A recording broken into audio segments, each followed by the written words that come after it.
हर रोज एक नई कहानी देखने के लिए चैनल को सब्सक्राइब करें और बेल आइकन दबाना ना भूलें। किरण बहुत ही सुंदर और पढ़ी लिखी लड़की थी जिसे कोका यानी कि नोज पिन पहनने का बहुत शौक था। वो हर रोज अलग अलग तरह के कोके पहना करती थी। ऐसे ही एक दिन वो कॉफी शॉप में बैठी अपनी फ्रेंड निकिता के साथ कॉफी पी रही थी। जैसे ही वो अपने माथे से अपने फ्लेक्स को पीछे करती है तो उसका हाथ उसकी नोज पर जाता है और घबराकर बोलती है, ओह शिट, मेरा कोका कहाँ गया? मेरी मॉम ने मुझे बहुत प्यार से दिया था। निकिता प्लीज ढूंढ यार, ढूंढ मेरे साथ मिलके। हाँ यार देखती हूँ, ऐसा कर तू उस टेबल के पास देख और मैं दूसरी तरफ देखती हूँ। हाँ जल्दी देख। दोनों बहुत ढूंढती हैं, मगर कोका कहीं नहीं मिलता। तभी पुनीत नाम का हैंडसम सा लड़का बिल पे करता है और उस समय उसके पैसे नीचे गिर जाते हैं। वो जैसे ही पैसे उठाता है उसे बहुत खूबसूरत सा कोका मिलता है जिसे वो उठा लेता है और अपने आसपास मुंडी हिलाकर देखता है तो उसे परेशान किरण दिखाई देती है। वो उसके पास जाकर बोलता है, एक्सक्यूज मी, क्या आप कुछ ढूंढ रही हैं? मैं help you? No it's fine. वैसे भी आपको पता नहीं है कि मुझे क्या चाहिए। आप परेशान मत होइए, मुझे लग रहा है आप इसको ढूंढ रही हैं। किरण जैसे ही उस लड़के के हाथ में अपने कोके को देखती है तो उसे बहुत गुस्सा आता है और वो उसे उस लड़के के हाथ से छीनकर कहती है, हे यू, तुम पागल हो क्या? मैं कब से इसे ढूंढ रही हूँ और तुमने इसे छुपा कर रखा है। ये नहीं कि आकर दे दूं, बेशरम कहीं के। Excuse me, hey listen to me. अब ज्यादा भोले बनने की कोशिश मत करना कि तुमने ये नहीं चुराया, तुम्हें तो यही मिला था। What's wrong with this girl? एक तो मैडम का सामान ढूंढ कर लौटाया, ऊपर से मुझे ही चोर कह रही है। ये सब होता हुआ निकिता देख लेती है और किरण को समझाती है कि ये उसी लड़के ने उसको ढूंढ कर दिया है, जिससे किरण को अपनी गलती का एहसास होता है। तो वो कॉफी शॉप में वापस जाती है और उस लड़के को ढूंढती है। तभी सामने बैठा पुनीत उसको देख जाता है और पुनीत उसको अपनी तरफ आता हुआ देख कहता है, अब क्या आप मुझे मारने आई हैं या गुंडा बताएंगी? क्योंकि पहले तो आप मुझे चोर बता चुकी हैं। एक्सक्यूज मी, देखिए मैंने अंदर आपको अभी बिना कुछ सोचे समझे बहुत ज्यादा ही बोल दिया। उसके लिए I am extremely sorry and thank you so much, क्योंकि ये कोका मेरे लिए बहुत ही ज्यादा प्रीशियस है और आपने इसे मुझे ढूंढकर वापस दे दिया। Okay okay, it's okay. ये लीजिए, पानी पी लीजिए। थैंक यू पानी के लिए। बाय द वे, आपका नाम क्या है? आपसे मिलकर बहुत अच्छा लगा। कितना पकड़ पकड़ आप नॉन स्टॉप बोलती हैं, थोड़ी सांस भी ले लीजिए। वो क्या है ना, मैं इस पूरी दुनिया में इकलौता पीस हूँ। भगवान ने मुझे बड़ी फुर्सत से बनाया है। That's true. आपको देखकर लग ही रहा है कि आप दुनिया में इकलौती हैं। अरे आपने तो अपना नाम ही नहीं बताया अभी तक। अरे बोलने दोगी तब बोलूंगा ना। आपने कुछ कहा क्या? जी, मेरा नाम पुनीत मल्होत्रा है। एंड माई नेम इज किरण दवे। अब तो हम दोनों फ्रेंड्स हैं ना, तो प्लीज आप मेरा और मेरी फ्रेंड का बिल पे कर देना। अभी मुझे लेट हो रहा है। Okay bye. उफ, सच अ वियर्ड गर्ल। ऐसे ही कुछ दिन बीत जाते हैं। किरण अपना कोका चेंज करके दूसरी डिजाइन वाला पहनती है और नाइट क्लब में जाती है।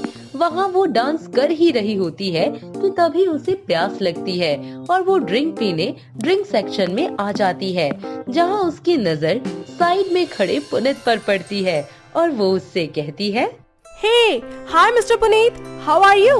हाय, उफ, ये लड़की फिर से दिमाग खाएगी मेरा। अरे मिस्टर पुनीत, आप अपना चेहरा क्यों छुपा रहे हैं? अरे नहीं नहीं, मैं क्यों फेस छुपाऊंगा?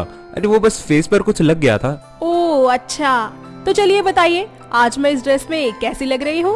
Very nice. किरण, आप वाकई में बहुत ब्यूटीफुल लग रही हैं। अब मैं इतनी सुंदर हूँ तो क्या करूँ? आपको पता है मैं इतनी ज्यादा ब्यूटीफुल सिर्फ इस कोके की वजह से लगती हूँ। अच्छा थोड़ी देर रुको, मैं अभी डांस करके आती हूँ। किरण जैसे ही आगे बढ़ती है उसका पैर फिसल जाता है और वो पुनीत की बाहों में गिर जाती है। दोनों एक दूसरे की आंखों में डूब जाते हैं। तभी वेटर के हाथ से ग्लास गिर जाता है और किरण पुनीत के पास से चली जाती है। ऐसे ही वक्त बीतता जाता है। दोनों किसी न किसी वजह से एक दूसरे के सामने आ ही जाते थे। धीरे धीरे दोनों के दिल में फीलिंग जगी, लेकिन इकरार किसी ने नहीं किया। तभी एक दिन मॉल में आग लग जाती है। जहाँ दोनों फंसे होते हैं और पुनीत उस आग में किरण को बेहोश देखता है और जल्दी से जाकर उसको अपनी बाहों में उठाकर हॉस्पिटल ले जाता है। कुछ देर बाद डॉक्टर उसे किरण से मिलने भेज देते हैं, लेकिन वो अभी होश में नहीं होती। किरण तुम कुछ बोल क्यों नहीं रही हो? तो पहले की तरह चपड़ चपड़ करो ना, तुम मुझे ऐसी बहुत प्यारी लगती हो and I love you so much. अरे अगर इतना ही प्यार करते हो तो पहले क्यों नहीं बोला? तुम मेरी बात क्यों सुन रही थी? क्यों, और किसी को बोल रहे थे क्या? नहीं, तुम्हें ही। ये सब छोड़ो और शादी कब करनी है ये बताओ। कल करेंगे। अगले दिन ही दोनों धूमधाम से शादी कर लेते हैं। पुनीत उसे अपने घर में ले जाता है और अपनी माँ सुमन से मिलवाता है। सुमन अपनी नई बहू की आरती उतारती है और कहती है, अरे मेरा बेटा बहुत ही सुंदर बहू लाया है, मेरा तो दिल गार्डन गार्डन हो गया। हाँ माँ, आखिर पसंद किसकी है? बहू, इस कलश को धीरे से पैर मारकर अंदर आ जा। हाँ जी माँ जी। किरण को अपने ससुराल में आकर कुछ दिन बीत जाते हैं और वो धीरे धीरे सारा काम संभाल लेती है। ऐसे ही शाम के वक्त उसका पति उसके लिए गिफ्ट में बहुत सारी अलग अलग डिजाइन के कोके लेकर आता है, जिसे देखकर वो बहुत खुश हो जाती है और उनमें से एक कोका पहन लेती है। कुछ देर बाद वो अपनी सास को पानी देने जाती है। तभी सुमन की नजर उसकी बहू की नथनी पर जाती है और वो कहती है, अरे बहू, ये क्या तूने फिर से नथनी बदल दी? तू हर रोज कुछ ज्यादा ही बदल बदल कर नहीं पहन रही, और ये सोने की भी नहीं है, नकली है, ये मत पहनना कर। वो माँ जी, दरअसल बात ये है कि मुझे ये वाली बहुत पसंद है और मेरे ऊपर सूट भी यही करती है बस। नहीं बहू, तू अभी के अभी इसको उतार, भला मेरी बहू की नाक में ऐसी नकली चीज रहेगी तो लोग क्या बोलेंगे? पर माँ जी। सुमन अपनी बहू की एक नहीं सुनती और जबरदस्ती उसे सोने की लौंग पहना देती है और किरण पहनकर सो जाती है। अगली सुबह जब वो उठती है तो उसकी नाक में बहुत दर्द होता है। वो मिरर में जाकर देखती है कि सोने की लौंग पहनने की वजह से उसकी नाक पक गई है और काली काली हो गई है।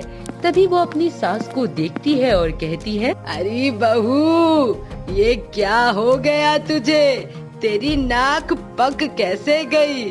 माँ जी, ये सब आप ही की वजह से हुआ है। मेरा मतलब है कि आपने मुझे सोने की लौंग पहना दी थी ना, इसी वजह से हुआ है ये। पर बहू, सोना पहनने से कभी नहीं होता है ऐसा।